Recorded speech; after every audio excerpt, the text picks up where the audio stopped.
नमस्कार। राज्य शिक्षा शोध एवं प्रशिक्षण परिषद बिहार पटना में आपका पुनः स्वागत है। बच्चों, आज की कक्षा में हम कक्षा 12वीं की विषय हिंदी के पाठ संख्या 1 जो कि काव्यखंड से लिया गया है, जिसका नाम है कड़वक और जिसके रचनाकार हैं मलिक मोहम्मद जायसी। इसके 2 भाग थे। भाग 1 में प्रथम कड़वक पढ़ा गया था और भाग 2 में द्वितीय कड़वक। दोनों कड़वक से संबंधित कुछ महत्वपूर्ण बिंदुओं को जानेंगे। साथ ही साथ दोनों कड़वक में आए हुए जो शब्द हैं वे अवधी भाषा के हैं। इनका एक मानक हिंदी भी हम जानेंगे आज की कक्षा में। आज की कक्षा में हम प्रश्न उत्तर का भी समाधान करेंगे और यह देखेंगे कि हमने अपनी कितनी समझ बनाई थी। तो बच्चों, आज की कक्षा हम दोनों कड़वक के महत्वपूर्ण बिंदुओं से शुरू करते हैं। चलिए देखते हैं। काव्य में काव्य गुण का होना अत्यंत आवश्यक होता है। कोई भी काव्य बिना गुण या रस के परिपूर्ण नहीं होता। हमने पिछली 2 कक्षाओं में जो दोनों कड़वक पढ़े हैं जो जायसी द्वारा रचित थे, उन कड़वकों में हमने काव्य गुण और रस की बातें नहीं की थी। कारण यह था कि इसके लिए एक अलग ही कक्षा हमने निर्धारित की थी। आज की कक्षा में सर्वप्रथम हम यही जानेंगे कि जिस कड़वक को हमने पढ़ा, जो कि प्रथम कड़वक था, एक नैन कवि मोहम्मद गुनी सोई बिमोहा जई कवि सुनी। आपको स्मरण हो गया होगा। चांद जईस जग विधि अवतारा, दीन कलंक कीन उजियारा, जग सूझा एकई नैना, उवा सूख अस नखतन माहा, जो लही अम्बही डाभ न होई, तो लही सुगंध बसाई न सोई। यह पहला कड़वक था। और यदि इस कड़वक के हम गुण की चर्चा करें कि इस कड़वक में कौन सा गुण आता है, तो वह गुण है माधुर्य गुण। गुणों की चर्चा करने से पहले हमें यह जान लेना चाहिए कि गुण कहते किसे हैं। गुण रस के नित्य धर्म को गुण कहते हैं। नित्य धर्म यानी जो निरंतर चलता रहे। जब हम किसी रचना को रचते हैं तो उसमें गुण, दोष, रस सभी उपस्थित होते हैं।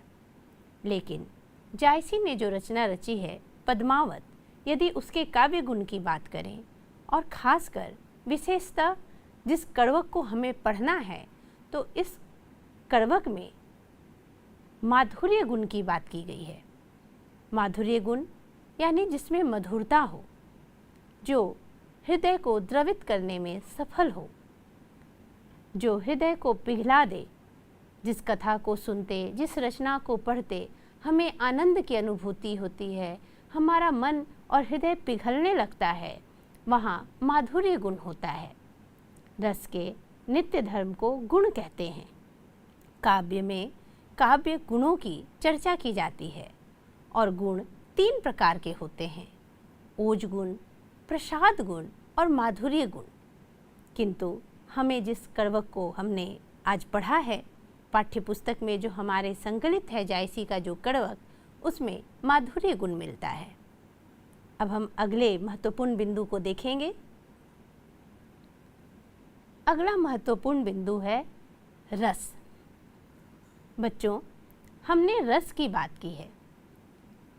रस किसे कहते हैं, पहले यह जानना चाहिए। आपने देखा होगा, मैंने लिखा भी है, रस विभाव, अनुभाव और व्यभिचारी भाव यानी संचारी भाव के संयोग से रस की निष्पत्ति होती है। रस का अर्थ होता है आनंद। बच्चों, आइए रस को पुनः समझते हैं। रस का एक सूत्र है, विभावानुभावा व्यभिचारी संयोगाद्रस रस निष्पत्ति। अर्थात विभाव, अनुभाव और व्यभिचारी भाव, जिसे संचारी भाव भी कहते हैं, इसके संयोग से रस की निष्पत्ति होती है। रस है क्या? रस आस्वाद है, ब्रह्मानंद सहोदर है। ब्रह्म के आनंद के समान जो अनुभूति होती है वह रस से होती है। रस को यही कारण है कि ब्रह्मानंद सहोदर कहते हैं, ब्रह्म के आनंद के समान। कोई भी काव्य, और खासकर जब हम पद्मावत जैसे महाकाव्य की बात करते हैं तो यह रसों का तो भंडार है, किंतु हमें केवल 2 कड़वक पढ़ने हैं। 2 कड़वक में प्रथम कड़वक हमने पढ़ा था एक नयन कवि मोहम्मद गुनी, और जो दूसरा कड़वक हमने पढ़ा है जिसके आखिरी पंक्ति में जायसी ने लिखा है फूल मरे पर मरे न बासु। यहाँ जो इन्होंने कड़वक लिखा है इसमें यदि रस की चर्चा की गई है, रस की बात की जाए तो यहाँ रस है शांत रस। शांत रस का अर्थ होता है जिस रस को, जिस काव्य को पढ़ने के बाद हमारा मन अत्यंत निर्मल और शांत हो जाए, वह शांत रस कहलाता है। शांत रस का अस्थाई भाव निर्वेद है। जिस प्रकार हमने काव्य गुणों के प्रकारों की चर्चा की कि काव्य गुण 3 प्रकार के होते हैं, ठीक वैसे ही अगर हम रस की बात करते हैं तो रस 9 प्रकार के होते हैं। पूरे पद्मावत की अगर चर्चा करें तो पद्मावत में अन्य अन्य स्थानों पे अन्य अन्य रस मिलेंगे, किंतु जब हम 2 कड़वकों की चर्चा करते हैं जिन कड़वकों को हमें पढ़ना है, इन दोनों कड़वकों में शांत रस मिलता है, और शांत रस का स्थायी भाव है निर्वेद। गुणों की भी हमने बात की थी। गुण है माधुर्य गुण। माधुर्य गुण 3 गुणों में अवस्थित होते हैं, शांत रस, करुण रस और श्रृंगार रस। लेकिन हमें जो 2 कड़वक पढ़ना है यहाँ शांत रस की बात की गई है। बच्चों, आशा है आप रस को समझ गए होंगे। आइए हम अगले महत्वपूर्ण बिंदु को देखते हैं। अगला महत्वपूर्ण बिंदु है प्रबंध काव्य। चूँकि प्रबंध काव्य की बात हो रही है क्योंकि यह अंश पद्मावत से लिया गया है और पद्मावत स्वयं एक प्रबंध काव्य है, तो पहले हम यह जानेंगे कि प्रबंध काव्य की विशेषता क्या होती है। जिसमें कोई कथा सूत्र वर्तमान हो, जीवन का व्यापक चित्रण हो, महत उद्देश्य हो, ऐसे काव्य को प्रबंध काव्य कहते हैं। प्रबंध काव्य के 2 भेद हैं, महाकाव्य एवं खंड काव्य। बच्चों, हमने जाना कि प्रबंध काव्य कहते किसे हैं? जो प्रबंध हो, यानी अच्छे से बंधा हुआ हो, उसमें सारे तत्व उपस्थित हों। यही कारण है कि पद्मावत को प्रबंध काव्य भी कहा जाता है, और उसका भेद है एक महाकाव्य। महाकाव्य में एक महत उद्देश्य होता है, उसके कुछ पात्र होते हैं जो धीरोदत्त होते हैं, जो आदर्शवादी होते हैं, एक बड़े उद्देश्य से लिखा जाता है, महत उद्देश्य, महान उद्देश्य से। उसके पात्र भी होते हैं, एक शैली होती है, एक भाषा में रची जाती है, जो भाषा में रची गई है वह है अवधि। प्रबंध काव्य के लिए रस, गुण, पात्र और कई खंडों में वह होते हैं, अध्याय में या सर्गों में, जिसे हम सर्ग कह सकते हैं, खंड कह सकते हैं, अध्याय कह सकते हैं, इनमें विभक्त होता है। और पद्मावत तो स्वयं एक महाकाव्य है, इसी कारण उसे हम प्रबंध काव्य भी कहेंगे, और साथ ही साथ वह प्रतीकात्मक काव्य भी है। हमने पिछली 2 कक्षाओं में प्रतीकात्मक होता क्या है इसे जाना था। प्रतीक अर्थ में लिखा गया है, हमने पढ़ा भी है, जाना भी है कि पद्मावत के जो पात्र हैं वे प्रतीक अर्थ में माने जाते हैं। जैसे तन चितौर मन राजा कीन्हा, तन जो है वह चित्तौर है और मन जो है वह राजा रत्नसेन है। हिय सिंगल बुद्धि पद्मिनी चिन्हा, हृदय जो है वह सिंघल द्वीप है और बुद्धि की जो प्रतीक है वह रानी पद्मावती है। इस प्रकार पद्मावत जो है वह एक प्रबंध काव्य भी है, महाकाव्य भी है और प्रतीक काव्य भी है। बच्चों, हमने पद्मावत महाकाव्य और उसके अंतर्गत आए हुए दोनों कड़वकों के गुणों को जाना, जो कि माधुर्य गुण है, और रस को जाना, जो कि शांत रस में लिखा गया है। आइए हमने इन महत्वपूर्ण बिंदुओं से जो अपनी समझ बनाई है, इसके बाद हम कुछ शब्द निधियों को जान लें। चूँकि यह अवधी भाषा में लिखी गई है, अभी मैंने कहा भी था कि पद्मावत अवधी भाषा में रचित है, तो अवधी जो है वह शुद्ध हिंदी के रूप में नहीं है।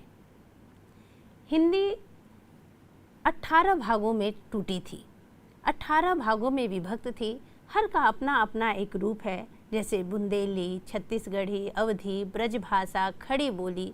तो अवधी की जब हम बात कर रहे हैं तो अवधी के जो शब्द हैं उनका मानक अर्थ क्या है हिंदी में, हम उसे जानेंगे शब्द निधियों के माध्यम से। निधि का अर्थ होता है खजाना। आइए देखते हैं आज के इस खजाने में कौन कौन से शब्द हैं। चलिए देखते हैं। पहला शब्द है गुणी। गुणी का अर्थ होता है गुणी या गुणशाली, यानी कि जिसमें गुण हो। मलिक मोहम्मद जायसी ने स्वयं के लिए कहा था सोई। सोई का अर्थ होता है वही। एक अन्य शब्द है जेई। जेई का अर्थ होता है जिसने। जईस। जईस का अर्थ होता है जैसा। जग। जग तो आप समझते होंगे। जग का अर्थ होता है जगत या संसार। विधि। विधि विधाता को भी बोलते हैं, जो हम कहते हैं विधि का लिखा कोई टाल नहीं सकता, यानी कि विधाता या ईश्वर। अवतारा। अवतारा का अर्थ होता है अवतरण होना, अवतारित होना या जन्म देना। इसे हमने अवतरण दिया या जन्म दिया के रूप में जानेंगे। दीन। दीन का अर्थ होता है दिया। सूझा। सूझा का अर्थ होता है देखा। सूझना यानी देखना, तो सूझा का अर्थ होता है देखा। उवा। उवा का अर्थ है उदित। उदित होना यानी उदय होना। सूक। सूक का अर्थ है शुक। शुक यानी शुक्र नामक एक तारा, एक चमकीला तारा। हम इसे सामान्य ज्ञान में भी पढ़ते हैं कि सबसे चमकीला तारा कौन सा है, तो सबसे चमकीला तारा शुक्र ग्रह कहलाता है। तो यहाँ जो सूक की बात की गई है वह नक्षत्रों में शुक्र के नाम से दिया गया है। जब कवि कहते हैं कि उवा सूक अस नखतन माहा, जिस प्रकार नक्षत्रों के बीच शुक्र सबसे अधिक उदित और चमकीला है, उदित होता है और सबसे अधिक चमकता है, ठीक वैसे ही अनन्य काव्यों में मेरा महाकाव्य भी जो है पद्मावत, वह शुक्र ग्रह के समान सबसे चमकीला ग्रह, सबसे चमकीला काव्य है। आगे देखते हैं। अभी अभी मैंने कहा था और वह शब्द भी आ गया आपके सामने, नखतन माहा। नखतन माहा का अर्थ है नक्षत्रों के मध्य, यानी नक्षत्रों के बीच। जौ लही। जौ लही का अर्थ होता है जब तक। जौ लही। जौ लही का अर्थ हुआ जब तक। अम्ब ही। अम्ब ही का अर्थ होता है आम में। अम्ब ही यानी कि आम में। पंक्ति थी जौ लही अम्ब ही डाभ ना हुई, तो यहाँ अम्ब ही का अर्थ हुआ आम में। डाभ। अभी अभी मैंने जो पंक्ति पढ़ी उसमें अगला शब्द भी आ गया और अगला शब्द है डाभ। डाभ का अर्थ होता है आम का नुकीलापन या फूटती हुई मंजरी। बच्चों, यह डाभ वह डाभ नहीं है जो नारियल के पानी को हम कहते हैं, अवधी भाषा में लिखा गया है, इसीलिए इस शब्द का अर्थ है आम का नुकीलापन लिए हुए फूटती हुई जो मंजरी है उसको डाभ बोलते हैं। त्रिशूल। त्रिशूल तो आप जान रहे हैं, मानक रूप में इसे त्रिशूल बोलते हैं। घड़ी। घड़ी का अर्थ होता है घड़िया। घड़िया जिसमें स्वर्णकार कोयले की आग सुलगाकर सोने को तपाकर खड़ा बनाता है। यह एक पात्र होता है जिसमें सोने को गलाया जाता है और उसे खरा बनाया जाता है। एक अन्य शब्द है कलंक। कलंक का अर्थ यहाँ कोयला दिया हुआ है। बच्चों, चूँकि कलंक शब्द दोनों करवक में आया है और प्रथम करवक में चांद जैस जग विधि अवतारा दीन कलंक कीन उजियारा, यहाँ कलंक का अर्थ हो गया काला धब्बा। और एक और जगह कलंक शब्द आया है, जो लही घड़ी कलंक न परा कांच होई नहीं कंचन करा। यहाँ जो कलंक शब्द है यह कोयला के लिए आया है। यानी एक ही शब्द के अलग अलग पंक्तियों में अलग अलग अर्थ आए हैं। ये एक श्लेष अलंकार भी होता है, लेकिन जब हम श्लेष अलंकार की बात करते हैं, एक शब्द में जब दो अर्थ चिपके होते हैं तब वहाँ श्लेष अलंकार होता है। लेकिन यहाँ प्रत्येक शब्द स्वतंत्र अर्थ दे रहा है, इसीलिए यहाँ हम अलंकार की बात नहीं कर सकते। ये जरूर कह सकते हैं कि पहली पंक्ति में जो कलंक शब्द आया है, जो पहले चौपाई में आया है, वह कलंक शब्द काला धब्बा चांद के लिए आया है। और दूसरे वाले करवक में जो पंक्ति आई हुई है कलंक शब्द, यहाँ जो कलंक है कोयला के लिए आया है, जिसमें तपकर सोना खरा होता है। आइए आगे देखते हैं। कांच। कांच का अर्थ होता है कच्ची धातु या कच्चा सोना जो बिना तपाया हुआ सोना हो। हम कांच को शीशा यहाँ नहीं मानेंगे। देख रहे होंगे आप कि एक ही शब्द के कई अर्थ निकल रहे हैं।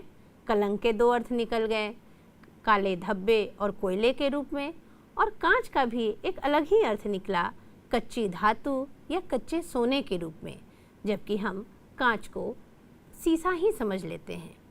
यहाँ कांच का अर्थ है कच्चा धातु या कच्चा सोना, जिसे तपाकर अच्छी तरीके से तपाकर खरा बनाया जाता है।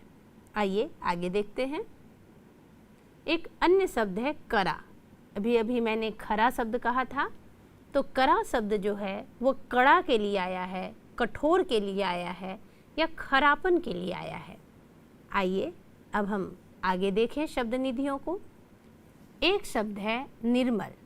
निर्मल शब्द आप बहुत अच्छी तरीके से निर्मल शब्द से परिचित होंगे। निर्मल का अर्थ होता है निर्मल, स्वच्छ, मैल से मुक्त, बिल्कुल साफ। यह निर्मल शब्द है। और अगला शब्द है प्रेम। प्रेम का अर्थ होता है प्रेम।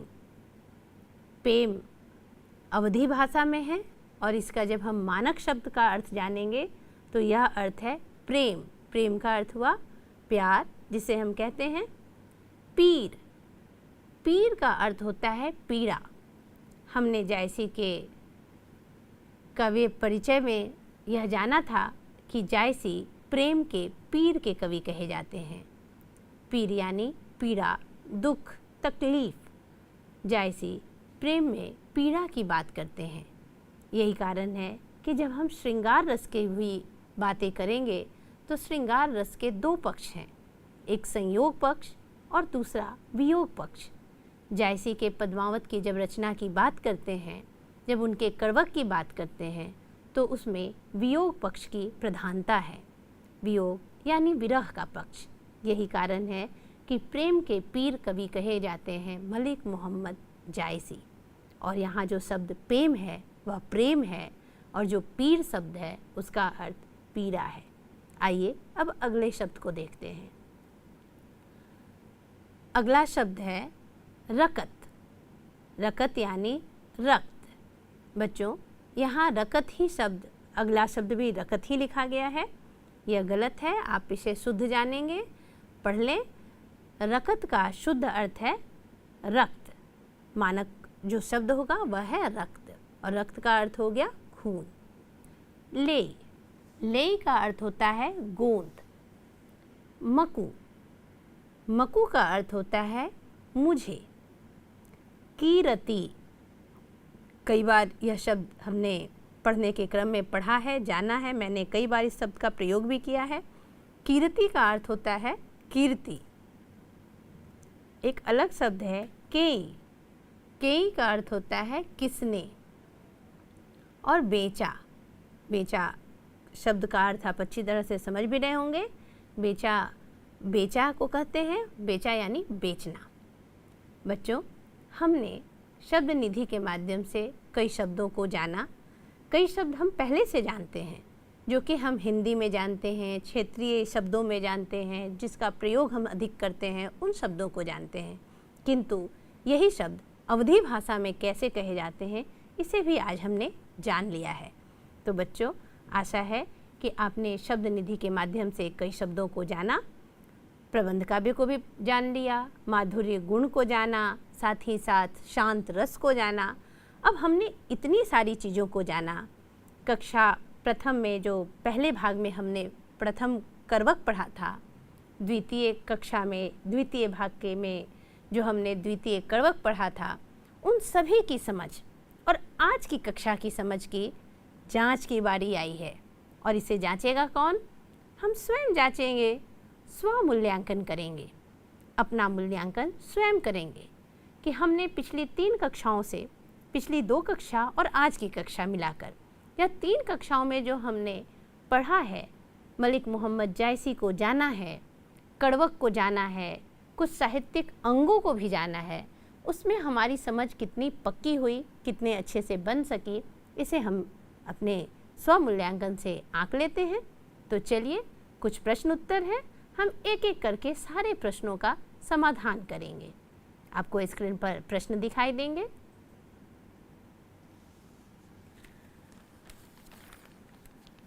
आपके स्क्रीन पर पहला प्रश्न आ चुका है और प्रश्न है, मलिक मोहम्मद जायसी का जन्म स्थान कहाँ है? कहाँ है मलिक मोहम्मद जायसी का जन्म स्थान? आपको याद होगा। चलिए देखते हैं। सही उत्तर बिल्कुल सही। सही उत्तर है जायस नगर, उत्तर प्रदेश। जायसी जायस नगर के रहने वाले थे और इस प्रश्न का उत्तर तो स्वयं जायसी के नाम से ही मिल जाता है, इसलिए हम भूलेंगे भी नहीं कि जायसी का जन्म स्थान जायस नगर, उत्तर प्रदेश है। आइए अब हम दूसरे प्रश्न की ओर चलते हैं। दूसरा प्रश्न है, मलिक मोहम्मद जायसी के गुरु कौन थे? क्या आपको याद है? याद कीजिए, मलिक मोहम्मद जायसी के गुरु केवल एक नहीं हैं, 2 गुरु हैं उनके। चलिए उत्तर देख लेते हैं। उत्तर है सूफी संत शेख मोहदी और सैयद अशरफ जहांगीर। यानी मलिक मोहम्मद जायसी के 2 गुरु थे। एक जो प्रथम गुरु हैं वह हैं सूफी संत शेख मोहदी और दूसरे हैं सैयद अशरफ जहांगीर। चलिए अब हम तीसरे प्रश्न की ओर चलते हैं। तीसरा प्रश्न आपके स्क्रीन पर आ चुका है। प्रश्न है, हिंदी साहित्य के कौन से कवि चेचक के कारण रूपहीन तथा बाईं आंख और कान से वंचित हो गए थे? आपको उत्तर पता है, मुझे पता है कि आपको उत्सुकता भी बन रही है। आप तुरंत इस उत्तर को दे चुके हैं, केवल मिलान करना चाहते हैं। तो चलिए हम उत्तर देते हैं। उत्तर है मलिक मोहम्मद जायसी। मलिक मोहम्मद जायसी चेचक के कारण रूपहीन तथा बाईं आंख और कान से वंचित हो गए थे, ऐसा कहा जाता है। और यह किंवदंती है कि जायसी एक बार एक राजा के राज दरबार में गए और उस राज दरबार में सारे लोग जो बैठे थे स्वयं राजा भी हंसने लगा मलिक मोहम्मद जायसी के इस रूप को देखकर। लेकिन जायसी तनिक भी न घबराए न शर्माए, बल्कि उनके हंस लेने के पश्चात धैर्यपूर्वक उन्होंने कहा था कि मुझ पर हंस रहे हो कि मुझे बनाने वाले उस कुम्हार पर हंस रहे हो। और सारी सभा शांत हो गई। ये थे हमारे मलिक मोहम्मद जायसी। चलिए बच्चों, अब हम चौथे प्रश्न की ओर चलते हैं। चौथा प्रश्न है, जायसी की कब्र कहाँ अवस्थित है? चलिए, उत्तर आपको याद होगा। जिस प्रकार आपने जन्म स्थान के विषय में जाना है, उत्तर भी उसके आसपास ही है चौथे प्रश्न का कि उनकी कब्र कहाँ है। चलिए देखते हैं। जी हाँ, उत्तर सामने हमारे है। उत्तर है अमेठी, उत्तर प्रदेश। जायसी का जन्म भी उत्तर प्रदेश में हुआ और उनका निधन भी उत्तर प्रदेश में हुआ था। जन्म जायस नगर में हुआ और उनकी कब्र अमेठी में है। चूँकि मलिक मोहम्मद जायसी एक मुसलमान कवि हैं, इसलिए उनकी एक कब्र मिलती है और कब्र है अमेठी, उत्तर प्रदेश। चलिए अब हम पांचवें प्रश्न की ओर चलते हैं। पांचवा प्रश्न है, जायसी किस काल के कवि हैं? बच्चों, इसे हमने पढ़ा भी है। जायसी के काव्य परिचय में, जीवन परिचय में, एक संक्षिप्त परिचय में आपको याद होगा। मैं पुनः याद दिलाती हूँ। हिंदी साहित्य का इतिहास 4 कालों में विभक्त है: आदिकाल, भक्तिकाल, रीतिकाल और आधुनिक काल। आपको स्मरण हो चुका है, मुझे पता है। सही उत्तर है भक्तिकाल। देखते हैं स्क्रीन पर क्या दिखाई देता है। बिल्कुल सही, स्क्रीन पर भी उत्तर आ चुका है और उत्तर है भक्तिकाल। जायसी भक्तिकाल के कवि हैं। भक्तिकाल को स्वर्ण युग भी कहा जाता है। हिंदी साहित्य का स्वर्ण युग अगर कोई काल कहलाता है तो वह काल है भक्तिकाल, क्योंकि इसमें कई संत, महान महान कवि हुए, महान संत हुए, कई रचनाएं रची गईं, कितनी भाषाओं में रचनाएं रची गईं और कई प्रकार के काव्य रचे गए। साथ ही साथ यह पूरा युग एक समृद्ध युग है, साहित्य के दृष्टिकोण से भी, ऐतिहासिक दृष्टिकोण से भी और सांस्कृतिक दृष्टिकोण से भी। इसलिए भक्तिकाल के कवियों को पढ़ना, उनकी विशेषताओं को जानना, यह एक निश्चित धर्म है। चलिए आगे देखते हैं। छठा प्रश्न है, पाठ्य पुस्तक में संकलित जायसी की रचना किस शैली में लिखी गई है? मैं पुनः इस प्रश्न को पढ़ती हूँ। पाठ्य पुस्तक में संकलित जायसी की रचना किस शैली में लिखी गई है? हमने जो दोनों छंद पढ़ा है उसके शैली की बात हो रही है और मुझे जहाँ तक याद है हमने तीनों कक्षाओं में इस शैली पर चर्चा कई बार की है। चलिए उत्तर देखते हैं। उत्तर है कड़वक। कड़वक शैली में लिखी गई है और पद्मावत लिखी गई है। जिस रचना को हमने पढ़ा है वह कड़वक में है और कड़वक 2 हमें पढ़ने हैं, वह कड़वक शैली में है। चलिए अब हम 7वें प्रश्न की ओर चलते हैं। 7वां प्रश्न भी हमारे हिंदी साहित्य से जुड़ा हुआ है कि जायसी किस धारा के कवि हैं।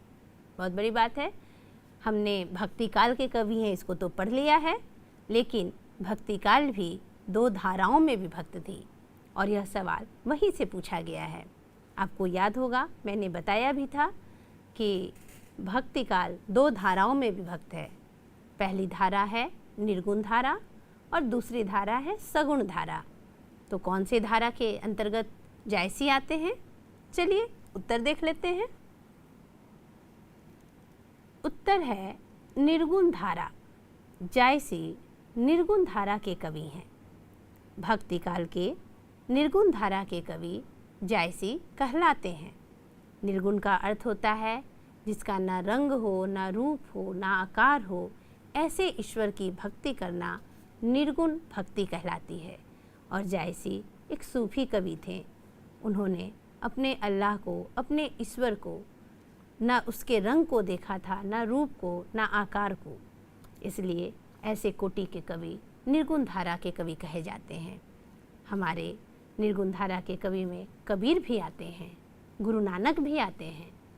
इसी प्रकार निर्गुण धारा के कवि के में हम जायसी को भी जानेंगे।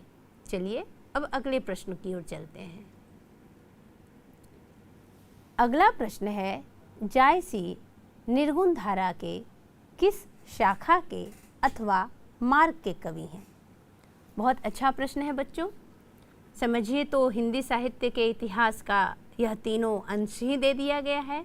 प्रथम अंश में काल का निर्धारण किया गया कि किस काल के हैं। पुनः काल दो धाराओं में बटी हुई है, तो धारा से एक प्रश्न पूछ लिया गया कि किस धारा के कवि हैं। और हमने यह बताया था, आपको याद भी होगा, कि निर्गुण धारा भी दो शाखाओं में विभक्त थी, सगुण धारा भी दो शाखाओं में विभक्त थी। लेकिन निर्गुण धारा के कवि हैं, इसलिए निर्गुण धारा के दोनों शाखाओं की चर्चा हम कर लेते हैं। प्रथम शाखा है ज्ञान मार्गी या ज्ञानाश्रयी, और दूसरी शाखा है प्रेम मार्गी अथवा प्रेमाश्रयी। अब हम यहाँ तक आ चुके हैं, तो इसके उत्तर को भी देख लेते हैं। क्या है उत्तर? उत्तर है प्रेमाश्रयी अथवा प्रेम मार्गी। यानी मलिक मोहम्मद जायसी प्रेमाश्रयी शाखा के कवि थे अथवा प्रेम मार्गी कवि थे। निर्गुण धारा दो धाराओं में, दो शाखाओं में विभक्त थी, प्रेमाश्रयी और ज्ञानाश्रयी। ज्ञानाश्रयी के अंतर्गत कबीर और गुरु नानक आते हैं, किंतु प्रेमाश्रयी के अंतर्गत ज़्यादातर सूफी कवि आते हैं। और इन कवियों में जो प्रथम स्थान हम मानेंगे वह मलिक मोहम्मद जायसी का। यही कारण है कि जायसी भक्ति काल के निर्गुण धारा के प्रेमाश्रयी शाखा के कवि कहे जाते हैं। और इन तीनों पर प्रश्न बनाना लाजमी था, और उसके उत्तर को भी हमने जान लिया है। चलिए अब हम आगे के प्रश्न को देखते हैं। अगला प्रश्न है, प्रेम की पीर के कवि कौन कहे जाते हैं? बच्चों, चूँकि आप 12वीं कक्षा के विद्यार्थी हैं और आपने 10वीं कक्षा को भी पढ़ा है, बिहार बोर्ड के 10वीं कक्षा में आपको स्मरण होगा कि आपको एक कवि को पढ़ना था जिसका नाम था घनानंद, जो कि रीतिकाल के कवि हैं। और घनानंद के विषय में भी कहा जाता है कि घनानंद प्रेम के पीर के कवि हैं। ठीक वैसे ही प्रेम के पीर के कवि जायसी भी हैं। चूँकि हिंदी साहित्य में भक्ति काल पहले आता है और भक्ति काल के बाद रीतिकाल का स्थान है, इसलिए प्रेम के पीर के कवि की जब भी चर्चा होगी तो वहाँ जायसी की प्रथम चर्चा होगी। प्रश्न आपको विकल्पों में पूछे जाएंगे, तब ऐसा विकल्प बनाया जाएगा जिसमें घनानंद और जायसी दोनों नहीं होंगे, या तो जायसी होंगे या फिर घनानंद। यदि जायसी होंगे तो जायसी भी सही उत्तर है, और जहाँ विकल्पों में घनानंद दिया जाएगा वहाँ घनानंद भी सही होंगे। और यदि कभी ऐसा प्रश्न गलती से पूछ ही दिया जाए जिसके विकल्पों में जायसी भी हो और घनानंद भी हो, तो आप निसंकोच दोनों विकल्पों को सही मानकर उत्तर देंगे। यही कारण है कि हम इस प्रश्न पर अच्छी तरह से हमने चर्चा की कि प्रेम के पीर की कवि की बात की जा रही है, तो प्रेम के पीर के कवि जायसी कहे जाते हैं। चलिए अब हम अगले प्रश्न की ओर चलते हैं। 10वां प्रश्न है, पद्मावत महाकाव्य के रचनाकार कौन हैं? आइए देखते हैं सही उत्तर क्या है। सही उत्तर है मलिक मोहम्मद जायसी। पद्मावत महाकाव्य के रचनाकार हैं मलिक मोहम्मद जायसी। बच्चों, हमने अभी अभी 10 प्रश्नों को किया, साथ ही उन प्रश्नों से जायसी के व्यक्तित्व और हिंदी साहित्य के कुछ इतिहासों को भी जान लिया है। आशा है अब आप इस पाठ को अच्छी तरह से समझ गए होंगे। हम पुनः अगली कक्षा में अगले विषय के साथ प्रस्तुत होंगे। आज के लिए धन्यवाद।